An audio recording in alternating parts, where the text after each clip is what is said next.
Hello, and welcome to the Civil Service Edge. So today we will discuss 5 July current affairs daily news analysis. So let's get started.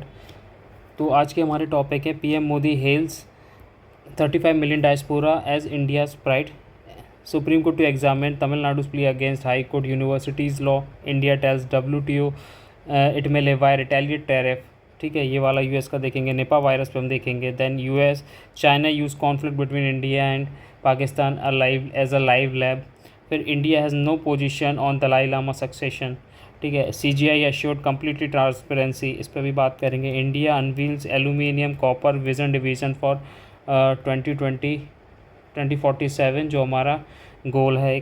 ठीक है, फिर AI and green finance कैसे redefine करता है banking sector पे, हम इसको भी देखेंगे. थोड़े बहुत हम क्विक फैक्ट्स भी देखेंगे, जैसे कि अभी ये हमारा कोल्हापुरी चप्पल पे हम देखेंगे क्या इशू है. Then Russian become first nation to recognise Taliban and China impose anti dumping duties on European branding. तो ये सारे हम क्विक फैक्ट्स भी हम देखेंगे. सो हम अपना मेन सेशन स्टार्ट करते हैं. तो पहली न्यूज़ है PM Modi hails 35 million diaspora as India's pride. तो अभी रिसेंट में क्या हुआ है, इंडिया जो प्राइम मिनिस्टर मोदी हैं वो काफ़ी सारे नेशंस की जो है ट्रिप पे गए हुए हैं. ठीक है, तो इसमें हम देखते हैं कि जो PM Modi Trinidad and Tobago यहाँ पे गए हुए थे, तो वहाँ पे 35 मिलियन इंडियन डायस्पोरा से मिले हैं, जो कि उन्होंने बोला वहाँ पे कि it's a India's pride and they are the राष्ट्रदूत ऑफ आर नेशन. एंड उन्होंने अनाउंस करा कि जो हमारे OCI कार्ड्स हैं फॉर 6th generation Indian origin citizen in Trinidad and Tobago, तो वहाँ पे उन्होंने OCI कार्ड्स को भी उन्होंने अनाउंस करा. अब OCI कार्ड्स होते क्या हैं? देखो, OCI कार्ड्स होते हैं कि ये हमारा लॉन्ग टर्म वीज़ा होता है. ये long term visa, these are OCIs are long term visas.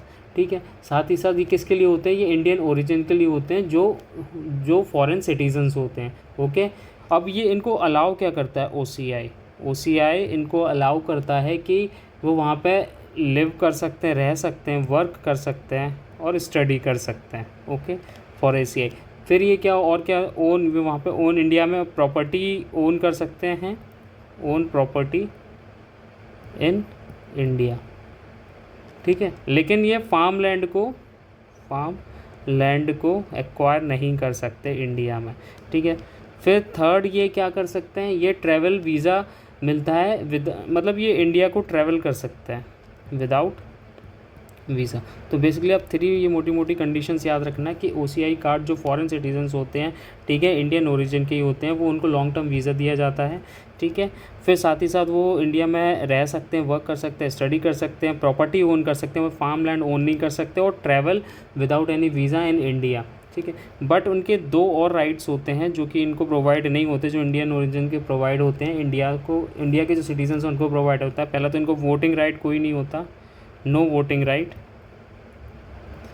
Plus इनको और क्या अलाउड नहीं होता, इनको अलाउड नहीं होता कि they can not have a government job. तो ये दोनों चीज़ें जो हैं इन सिटीजन्स को, जो हमारे जो फॉरेन सिटीजन्स हैं जो कि OCI कार्ड होल्डर्स हैं, उनको ये चीज़ अलाउड नहीं होती.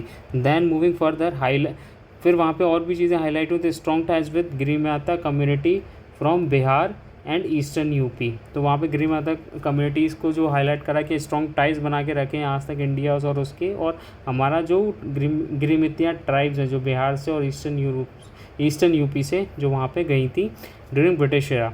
अब गृहमाता कम्युनिटी फिर और देख लेते हैं. India said India is mapping Girmitiya roots and preserving their legacy. तो मतलब गृहमितिया वहाँ पे क्या कर रही हैं, अपनी लेगेसी को बनाए रखे हैं और अपनी रूट्स को स्ट्रेंथन कर रही हैं. Recalled initiative from Pravasi Bharatiya Divas to connect with the Indian diaspora. और बात करी गई है कि जो प्रवासी भारतीय दिवस है उससे कनेक्ट करा जाए थ्रू इंडियन डायस्पोरा के लिए. अब थोड़ा हम देख लेते हैं, यहाँ पे क्वेश्चन राइज होता है गृहमाता कम्युनिटी के लिए. तो गृहमाता कम्युनिटी जो है कि वो बेसिकली इंडियन ओरिजिन की होते हैं. ठीक है, अब ये इंटेंडेड लेबर थे. ठीक है, इनको लेके कहाँ गए थे ब्रिटिश टाइम में for the plantation of the sugar cane वगैरह. एज अ स्लेव लेके गए थे कहाँ पे,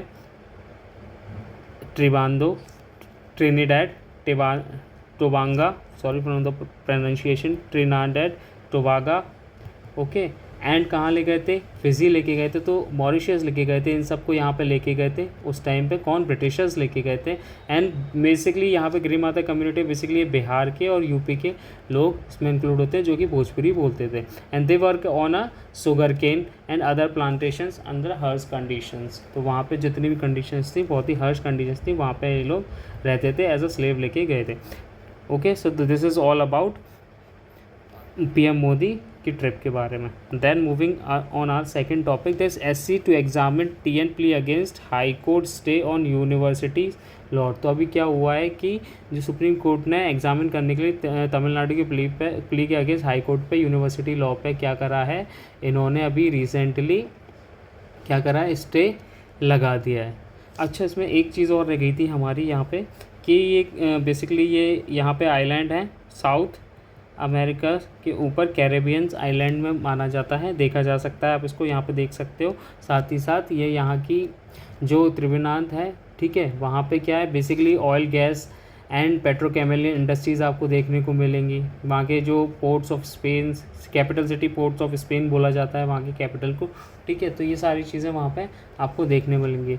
और दूसरी टोबागो की बात करूँ तो ये एक छोटा सा आइलैंड है वहाँ पे, जिसकी कैपिटल स्कारबोर्ग है। ओके, सो वहाँ का जो ऑटोनॉमी है वो हाउस ऑफ असेंबली और लोकल गवर्नेंस सारी वहाँ पे देखी जाती है। देन फिर अगेन आते हैं हम अपने सेकंड टॉपिक पे। तो वहाँ पे क्या हुआ, supreme court examine Tamil Nadu plea against Madras high court. Madras high court की प्ली को ये क्या करेंगे, एग्जामिन करेंगे over staying laws that let the state appoint vice chancellor. तो जो भी स्टेट पहले क्या एक्चुअली गवर्नर जो है वो अपॉइंट करते थे किसको, वाइस चांसलर को, बट स्टेट्स क्या कह रही हैं that they will appoint the vice chancellor. तो ये दोनों के सेंटर और स्टेट के बीच में टसल चल रहा है। The state argues the stay goes against an earlier SC ruling and appeal deemed assent by the governor. तो गवर्नर जो है उसको क्या कर सकते थे, अपॉइंट करते थे, बट जो क्योस क्रिएट हो रहा है between the centre and state के बीच में हो रहा है। अभी रिसेंट में हुआ क्या कि जो हमारी यूजीसी है ना, उसने क्या करा है कि उसने कुछ रेगुलेशंस पेश करें for appointing the vice chancellors in universities, sparking dispute between the centre and the state. तो बेसिकली हम देखेंगे कि जो ये लेके आए थे यूजीसी, जो ड्राफ्ट कराए इन्होंने रेगुलेशंस के लिए for appointment of the vice chancellor, तो इससे क्या है, बहुत सारे स्टेट्स जो है नाराज़ हो गए हैं, जैसे कि वेस्ट बंगाल, ठीक है, तमिलनाडु, ये सारे स्टेट्स काफ़ी ज़्यादा नाराज़ हो गए हैं। लेकिन पहले इन्होंने क्या ड्राफ्ट करा था, उसमें जो उनकी जो ड्राफ्ट बिल है, उन्होंने बोला कि जो सेंट्रल यूनिवर्सिटीज़ हैं उसमें बेसिकली द प्रेसिडेंट होता है और and he is a visitor of the university, ठीक है। अब जो हमारा वाइस चांसलर होंगे, जो वाइस चांसलर होंगे वो उनको एक कमेटी जो है अपॉइंट करेगी। ओके, ये मैं बात कर रहा हूँ सेंट्रल यूनिवर्सिटी कमेटी जो है अपॉइंट करेगी। अब वो कमेटी कैसे करेगी, जिसमें 2 नॉमिनीज होंगे फ्रॉम यूनिवर्सिटी की एग्जीक्यूटिव काउंसिल से, एंड एक मेंबर कौन रहेगा, वो जो अपॉइंट करेंगे वो करेंगे विजिटर, मतलब यानी हमारे प्रेसिडेंट। तो ये कमेटी जो डिसाइड करेगी then he will become the vice chancellor. But हमारा स्टेट यूनिवर्सिटी में क्या होता है, स्टेट यूनिवर्सिटी में कोई स्पेसिफिक लॉ ऑफन वो डिटरमाइन नहीं करा गया है, but according to a search committee जो है वो क्या करेगी, वो अपॉइंट करेगी। बट अभी जो हमारे वाइस चांसलर है बेसिकली उसको कौन अपॉइंट करता था, वो गवर्नर अपॉइंट करते थे, ठीक है, select the vice chancellor on the मतलब कमेटी की बेसिस की रिकमेंडेशंस पे। बट जैसे कि हमारे अगर आप देखो कि केरला की जो लॉज हैं वो इंक्लूड करता है कि यूनिवर्सिटी में जो यूजीसी है, चेयरमैन्स है, वो सारे अपॉइंट करेंगे, ठीक है। प्राइवेट यूनिवर्सिटी की अगर मैं बात करूँ तो वहाँ पे भी क्या होता था कि जो बेसिकली सिमिलर प्रोसेस ही होता है एज अ स्टेट, ठीक है। यूजीसी वहाँ पे बहुत, यूजीसी का बहुत कम रोल रहता है, ठीक है, ये चीज़ आपको समझ में आई। तो इसको लेके हुए काफ़ी टसल्स क्रिएट हो रहे हैं, ठीक है। अब जो हमारा अभी रिसेंट में क्या हुआ कि ये बेसिकली कंसर्न निकल के आया कि जो सेंट्रल स्टेट है, मतलब federal and vice over federal का, कि कैसे वो वाइस चांसलर्स को अपॉइंट करेगा। तो स्टेट गवर्नमेंट का क्लेम ये है कि ये पहली बात तो ये ड्राफ्ट को एक्सेप्ट नहीं कर रहे हैं। सेकंड, जो इनकी जो ऑटोनॉमी है, स्टेट की जो ऑटोनॉमी है, वो कहीं ना कहीं क्या हो रही है, इरोड हो रही है। कैसे हो रही है कि स्टेट कह रहा है कि जो सेंट्रलाइज पावर है वो उनके ऊपर थोपी जा रही है, और वो सेंट्रल का जो हैंड होता है एज अ गवर्नर उसको मान रहे हैं। तो ये क्या है, जो फेडरल स्ट्रक्चर है उसको ये क्या कह रहे हैं कि अंडरमाइन कर रहे हैं, ठीक है। फिर थोड़ा बहुत डेमोक्रेटिक कंसर्न्स भी क्रिटिक निकल के आ रहा है कि ये बोल रहे हैं कि ये डेमोक्रेटिक स्ट्रक्चर को वीक कर रहा है, कि स्टेट की अथॉरिटी, स्टेट भी इसको जो है क्या कर सकते हैं, वाइस चांसलर्स को अपॉइंट कर सकते हैं।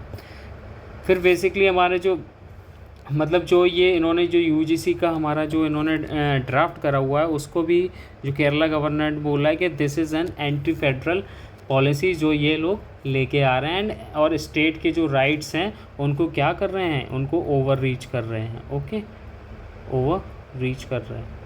इतना समझ में आया आपको? तो ये जो है पूरा कंसर्न चल रहा है, बेसिकली हमारा फेडरल और स्ट्रक्चर पे क्वेश्चन कर रहे हैं ये लोग। Okay, now moving on our third topic. India tells WTO it may levy retaliation tariff worth 724 million on US imports. Okay, तो अब basically India has notified the WTO of its plan to impose retaliation tariff of millions on US. तो मतलब US पे retaliatory tariff लगाया हुआ है कितना, $724 millions का, ठीक है। अब ये रिटेलिएशन क्यों लगाया, क्योंकि इससे पहले यूएस ने लगाया होगा। तो यस, यूएस ने response to the imposing 25% tariff लगाया इंडियन पैसेंजर्स व्हीकल्स पे, लाइट ट्रक्स पे एंड ऑटो पार्ट्स पे। Okay, India argued that US tariff acts as a safeguard measure and violate WTO गेट्स 1994 का जो एग्रीमेंट है उन सेफ गार्ड्स उसको वॉयलेट करता है। इंडिया ने रिटेलिएट इसलिए लगाया, रीज़न भी क्योंकि ये जो यूएस के जो टैरिफ्स हैं वो क्या करते हैं, वो वॉयलेट करते हैं WTO रूल्स को। इंडिया ने ये भी बोला कि right to suspend trade occasion due to the adverse impact, और वो उनका राइट्स होता है कि रिजर्व दैट कि वो इस चीज़ को क्या कर सकते हैं, वो ट्रेड को सस्पेंड भी कर सकते हैं। The move comes amid ongoing talks on the mini trade deal between India and US. इन दोनों के बीच में एक मिनी ट्रेड हो रही थी, उसके बीच में ये चीज़ें निकल के आई हैं। अब थोड़ा सा हम बेसिक देख लेते हैं WTO के बारे में। तो WTO क्या है? WTO एक ग्लोबल बॉडी है, ठीक है। ये डील करती है with the rules of trade between countries. Okay, अब ये इस्टेब्लिश होता है हमारा 1995 में, जो रिप्लेस करता है हमारा किसको, गेट को। गेट था हमारा general agreement on tariffs and trade. इसका हेडक्वार्टर जो मिलेगा वो आपको जेनेवा में मिलेगा, जो कि स्विट्ज़रलैंड में है, ठीक है। और फिर इसके जो मेंबर्स हैं 164 मेंबर्स हैं, जो कि 2024 तक है, अभी रिसेंट में कोई जुड़ा है नहीं, ठीक है। इसके बेसिक मेन ऑब्जेक्टिव मैंने बता दिया, फ्री एंड फेयर ट्रेड की बात करेगा, रिड्यूस ट्रेड बैरियर्स की बात करेगा, सेटलमेंट ट्रेड डिस्प्यूट्स की बात करेगा, ट्रांसपेरेंसी एंड प्रेडिक्टेबिलिटी की बात करेगा इन ग्लोबल ट्रेड। ये सारे इसके काम है। और इसके कोर एग्रीमेंट्स कौन कौन से हैं? इसके कोर एग्रीमेंट्स हैं, गेट्स एग्रीमेंट है एक, गेट्स ये ट्रेड है, ये बेसिकली गुड्स के लिए होता है, ये बेसिकली किसके लिए होता है, सर्विसेज के लिए। देन इनका ट्रिप्स एक एग्रीमेंट है, ये फॉर IPR के लिए होता है, इंटेलेक्चुअल प्रॉपर्टी राइट्स। ये मेन इनके 3 क्या हैं, कोर एलिमेंट्स हैं, कोर एग्रीमेंट्स हैं। Okay, now moving further, Nipah virus भी न्यूज़ में। निपा वायरस रिसर्फेस इन केरला, 2 केसेस रिपोर्टेड, मतलब निपा वायरस के 2 केसेस रिपोर्ट हुए हैं। बेसिकली कहाँ पे हुए हैं, ये केरला में रिपोर्ट हुए हैं। तो हम पहले देखते हैं कि निपा वायरस क्या होता है। निपा वायरस एक वायरस है जो जूनोटिक वायरस है, ठीक है, जूनोटिक वायरस है। ओके, फिर ये कॉज होता है basically severe illness on human, on both animals और ह्यूमंस पे, दोनों पे इलनेस क्रिएट कर सकता है, ठीक है। ये ट्रांसफ़र भी हो सकता है, transfer from animal to human transfer हो सकता है। ये इम्पैक्ट करता है हमारे रेस्पिरेटरी इंस्पेक्शन करता है, इन्फेक्शन क्रिएट करता है, फैटल ब्रेन इन्फ्लेमेशन भी होता है, ठीक है। ओके, अब इसका ओरिजिन जो हुआ था ना, ये निपा वायरस का, इसका ओरिजिन बेसिकली मलेशिया में हुआ था 1998 में, during outbreak on pig farm की वजह से, ठीक है। अब इसमें बेसिकली हमने सिम्टम्स देखे हैं कि आपको फीवर, हेडेक, ठीक है, डिजीनेस ही आ जाएगी, वॉमिटिंग होगी, रेस्पिरेटरी इशूज़ हो जाएंगे। ये ट्रांसफ़र भी हो जाता है फ्रॉम, या तो 2 चीज़ों से ट्रांसफ़र होगा, बैट से होगा या पिग से होगा। तो निपा वायरस इन दोनों चीज़ से आपको ट्रांसफ़र हो जाएगा to humans.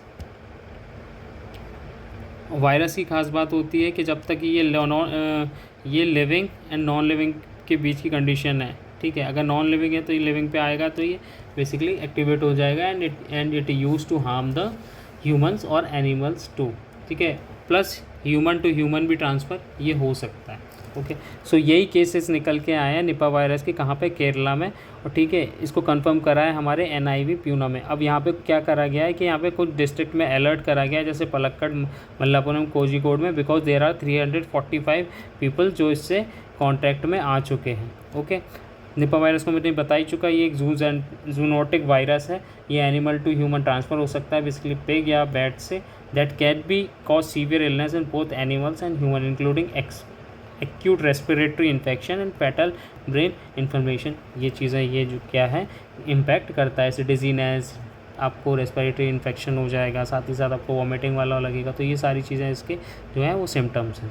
Now moving further to our next topic, China use conflict between India and Pakistan as a live lab. तो बेसिकली जब हमारा ऑपरेशन जो सिंदूर था, ओके, उस सिंदूर में इंडिया, ठीक है, इंडिया वर्सेस पाकिस्तान चल रहा था, बट इंडिया से पाकिस्तान से नहीं लड़ रहा था, वो 2 और कंट्री से लड़ रहा था, China and Turkey. Okay, China और टर्की से लड़ रहा था।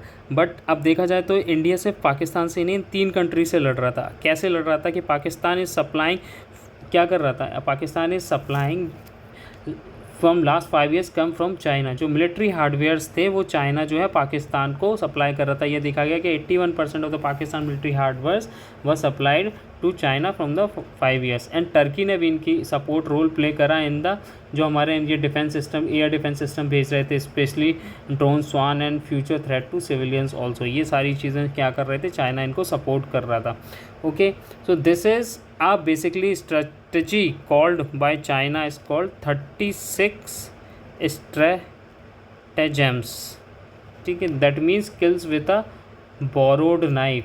ये एक स्ट्रेटजी होती है चाइना के टर्म्स में, जिसे हम कहते हैं कि kill with a borrowed knife, ठीक है। It is one of the Chinese 36 Chinese stratagem. इसका मतलब ये होता है कि जैसे आप इसको बेसिक में समझो कि कोई ना आपकी फ़ाइट को, आपकी बैटल को हार्म कर रहा है और enemy, so you don't get directly involve. मतलब 2 पक्ष आपस में लड़ रहे हैं एंड आप एक पक्ष की हेल्प कर रहे हो बैक एंड में खड़े होके। So this is called a 36 stratagem, ठीक है, by the Chinese policies. Okay, now moving further, India has no position on Dalai Lama succession. ये मैं आपको कल की न्यूज़ में भी बता चुका हूँ कि इंडिया की कोई पोजीशन नहीं है। इंडिया कहता है कि दलाई लामा, ठीक है, ये क्या करेंगे, ये डिसाइड करेंगे कि इनका सक्सेसर कौन बनेगा। ओके, मैंने बताया था कि उस टाइम के जो दलाई लामा है, जो हमारे अभी रिसेंट में दलाई लामा है, वो हमारे 14th दलाई लामा है, जिनका नाम था तेंजिन ग्यात्सो। इनको बचपन में ही घोषित कर दिया कि ये हमारे दलाई लामा बनेंगे। बेसिकली ये पीस के लिए, कंपैशन के लिए एंड ह्यूमन राइट्स के लिए काम करते हैं एंड स्पिरिचुअलिटी टीचिंग्स भी देते हैं। Dalai Lama succession, India still neutral and Chinese wants. China कह रहा है इसमें कि भाई एक लीगल प्रोसेस से होगा, जो कि सेंट्रल गवर्नमेंट डिसाइड करेगी on the basis of traditional methods. ये चाइना कह रहा है, बट इंडिया ने इसको जो है क्या कर दिया है, रिजेक्ट कर दिया है। MEA said India is no position Dalai Lama section, calling it a religious matter. ये रिलीजियस मैटर है, ठीक है। The follow the Dalai Lama announcement that is reincarnation will be decided by trust and Tibetan leaders. अब इनका जो trust है, वो trust कौन सा है, इन्होंने ट्रस्ट को बोला कि जो हमारा ट्रस्ट है वो डिसाइड करेगा कि हमारा जो अगला सक्सेसर कौन होगा। ओके, फिर किरेन रिजिजू ने भी, जो ये कल न्यूज़ आई थी कि किरेन रिजिजू ने भी बोला है कि that it will be spoke as a devotee not for the government. तो ये सारी चीज़ें हैं जो न्यूज़ में चल रही हैं, ठीक है। फिर CGI assure complete transparency in the collegian system for the appointment. Okay, पहले इसका बेसिकली यही समझ लेते हैं कॉलेजियन सिस्टम है क्या। तो कॉलेजियन सिस्टम बेसिकली है कि it is a system to appoint a जज of supreme court and high court. ये इन दोनों जजों को अपॉइंट करेंगे। अब इसमें करेगा क्या, हु इस कॉलेजियम। तो कॉलेजियम क्या करेगा कि एक सीनियर जज होते हैं, जो कि सीनियर जज होते हैं led by chief justice of India, ठीक है, ये लेड करते हैं। अब ये काम कैसे करता है, तो एक नाम कॉलेजियम नेम रिकमेंड करता है, एक नेम जो है वो रिकमेंड बाय कॉलेजियम, ठीक है। अब for appointment and the promotion of the जज, जो भी जिसका भी अपॉइंटमेंट होना चाहता है या प्रमोशन होना चाहता है, अब प्रेसिडेंट इसको अप्रूव करते हैं on the basis of the committee. ठीक है, वो कौन बताता है, वो बेसिकली कमिटी बनाती है। कमिटी में कौन कौन आएगा, चीफ जस्टिस ऑफ इंडिया आएंगे, सीनियर मोस्ट जजेस आएंगे। अगर हाई कोर्ट में करना है तो हाई कोर्ट के चीफ जस्टिस भी इंक्लूडेड होंगे, वो ये प्रेसिडेंट को बोलेंगे and he use to appoint the जज। अब इसमें जो हमारे रिसेंट के BR गवी साहब हैं, जो चीफ जस्टिस ऑफ इंडिया, उन्होंने बताया कि हम complete transparency, merit and inclusive representation लाएंगे जुडिशियल अपॉइंटमेंट में। And he also said that collegium process won't be influence by the external pressure, और ये एक्सटर्नल प्रेशर से इन्फ्लुएंस नहीं होगा। Acknowledging on going transparency reform started under farmer CGI Sanjeev Khanna, जो इनसे पहले वाले जो चीफ जस्टिस थे उनके टाइम ड्यूरेशन और ट्रांसपेरेंसी रिफॉर्म करने की बात करी गई थी, उसको हम आगे कंटिन्यू रखेंगे। And respond to the justice Dipankar's concern that consideration of all the recommendation, सारी रिकमेंडेशन कंसिडर करा जाएगा और जो भी बेस्ट निकल के आएगा वो हम रखेंगे इस पॉलिसीज़ में। ओके, सो एम्फेसाइज और SC is not just a CGI centric, supreme court is not just CGI centric, calling himself first among the equals, मतलब सब के बराबर, सब इक्वल होंगे, सारी ट्रांसपेरेंसी आपको शो करी जाएगी। So this is all about this topic.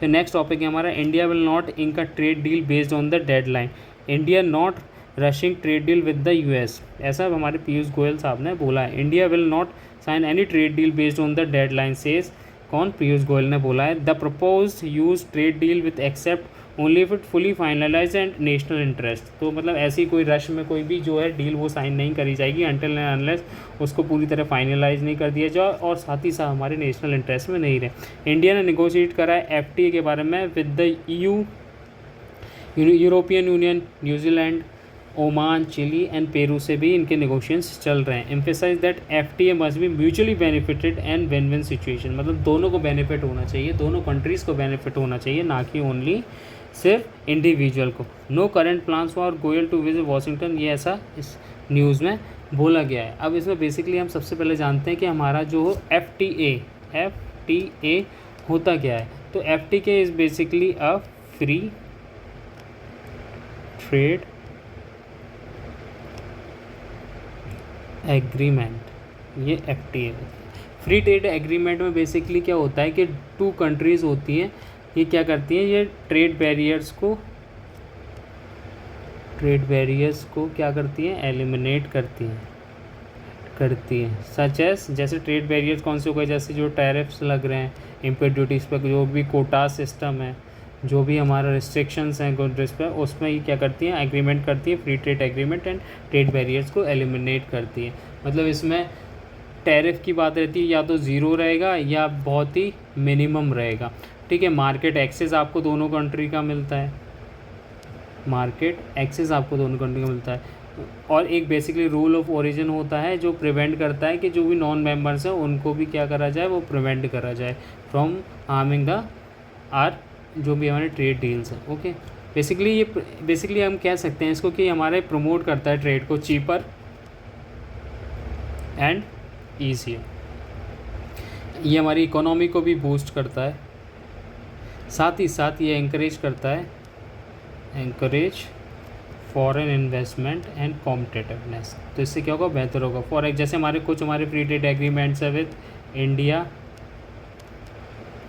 And ASEAN,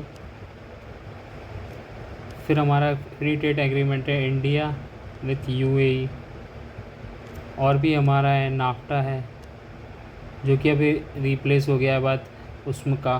तो ये सारी चीज़ें हमारे जो हैं हमारे फ्री ट्रेड एग्रीमेंट है। फ्री ट्रेड एग्रीमेंट हमारे 2 टाइप के होते हैं, जैसे कि bilateral and second multilateral. Bilateral जो होता है वो होते हैं हमारे 2 टाइप के, 2 कंट्रीज़ के बीच में, है ये हमारा मल्टीपल कंट्रीज़ के बीच में, जैसे ये टू टर्म्स हो गए तो हमारे, जैसे फॉर एग्जांपल हमारे इंडिया जापान का फ्री ट्रेड एग्रीमेंट है FTA। अगर मैं मल्टी की बात करूँ तो ये हमारा जैसे RCEP हो गया, रीजनल कॉम्प्रिहेंसिव इकोनॉमिक पार्टनरशिप, जो हमारा आसियान कंट्रीज़ के साथ है इंक्लूडिंग मैनी अदर्स।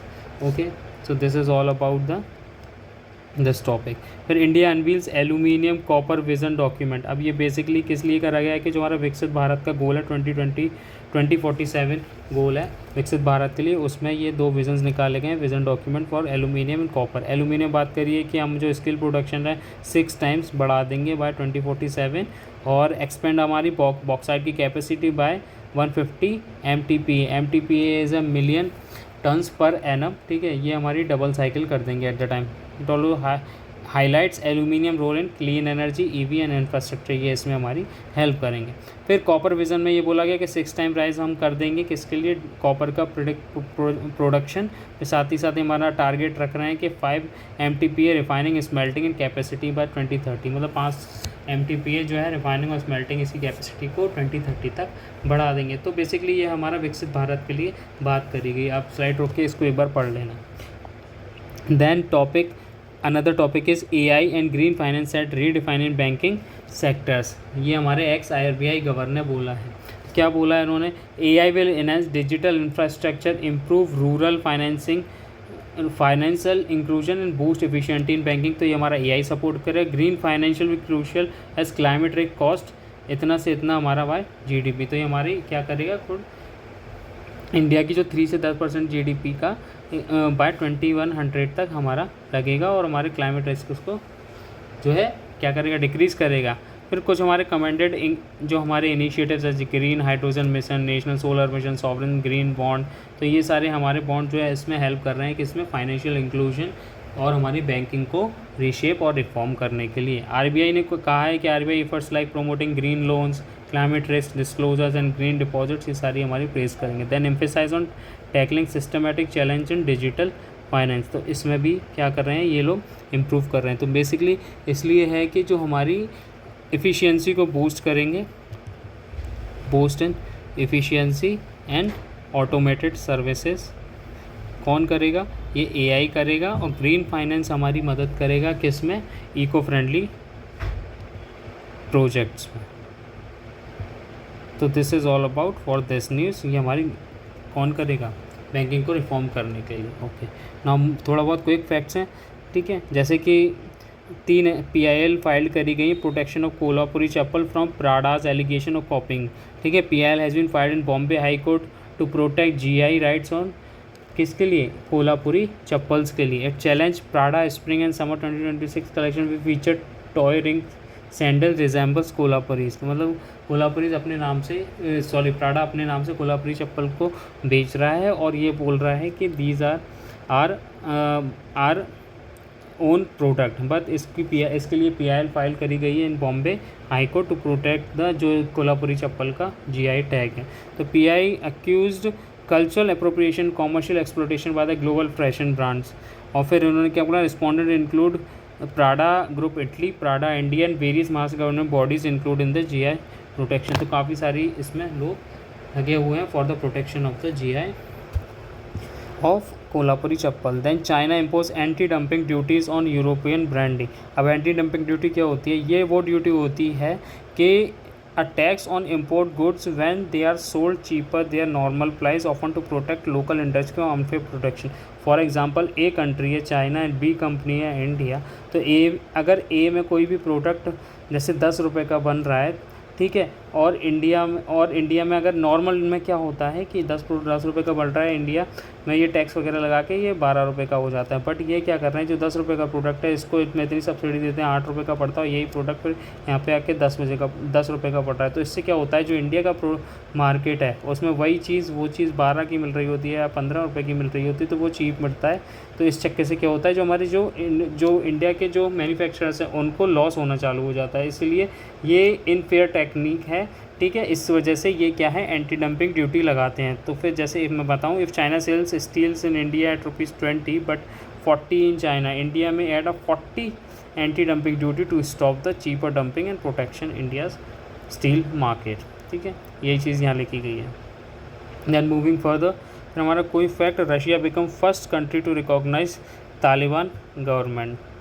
तो अभी रशिया एक ऐसी कंट्री बन गया जिसने पहली बार तालिबान को रिकॉग्नाइज़ करा है in Afghanistan, becoming the first country. Official ने बोला कि ऑफिशियल रिकॉग्निशन है कि Russia remove the Taliban from its list of banned organisation except the credentials of Afghan ambassador Gul Hasan. Okay, Gul Hasan Hasan. Bilateral ties हैं, Russia started the move will enable productivity bilateral cooperation इन दोनों countries के बीच में। China ने भी इनका सपोर्टिव टोन में बोला है कि China welcome Russia's move and reiterated that Afghanistan should not be isolated. China has not officially recognise the Taliban, but China ने अभी तक ऑफिशियली रिकॉग्नाइज नहीं करा हुआ है। So this is all about for today's session. ये हमारा कुछ MCQ है, ये आप सॉल्व कर लेना। Do comment in the comment section for this MCQ. Okay, there is also one question of mains which will be free evaluated. You can mail me on this email ID while writing the answer. I will evaluate your answer in the free section. So this is all about for today's news. Thank you guys, have a nice day.